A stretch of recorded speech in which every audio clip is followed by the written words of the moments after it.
जो भी मेरे भाई बहन आरक्षण और यूजीसी बिल पर बोल रहे हैं उन लोगों से मैं कुछ पूछना चाहूँगा। गाइस, अगर आप लोगों को एक कंपनी बनाने को कहा जाए और आपको बजट दिया जाए, बहुत सारी फंडिंग दी जाए, तो आप उसमें मैनेजर हायर करोगे, उसमें आप एग्जीक्यूटिव्स हायर करोगे, एचआर हायर करोगे, अलग अलग एम्प्लॉयज़, अलग अलग कैटेगरी के आप हायर करोगे।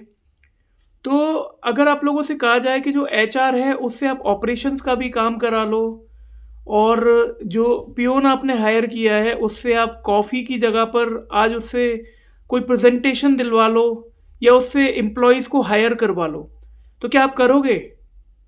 क्या एक एम्प्लॉय से दूसरे एम्प्लॉय का काम कराओगे? और अगर ऐसा होता है तो हमने किसी कंपनी में देखा है, इतनी बड़ी कॉर्पोरेट कंपनी में, किसी छोटी कंपनी में हमने देखा है कि एक पियोन है जो कॉफ़ी बना रहा है और एम्प्लॉय को हायर कर रहा है, एक एचआर है जो सेल भी कर रहा है। सबका अपना अपना काम होता है। तो हमारे पूर्वजों ने यही तो कहा था।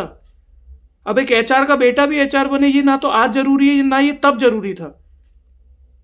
लेकिन व्यवस्थाओं को अव्यवस्थित करने में एक नई पीढ़ी को मजा आता है। थोड़ा सोचो, समझो, विचार करो। आप और हम, या मैं और आप, कोई भी अलग नहीं है एक दूसरे से। बस सबका अपना अपना एक काम है।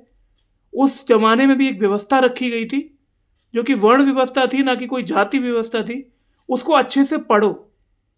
ये व्हाट्सएप यूनिवर्सिटी के अधूरे ज्ञान पर मत जाओ। हम लोग अपनी एकता जो बनाने में लगे हैं, इतने सालों की मेहनत है, वो सब खराब हो जाएगी। कोशिश करो, थोड़ी पढ़ाई करो और देखो कि पॉजिटिव वे में किसी भी चीज़ को कितना आगे ले ले जाया जा सकता है, तो मिल करके करते हैं।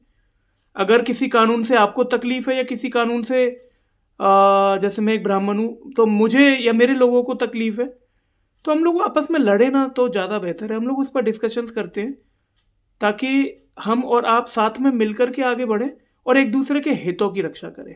धन्यवाद।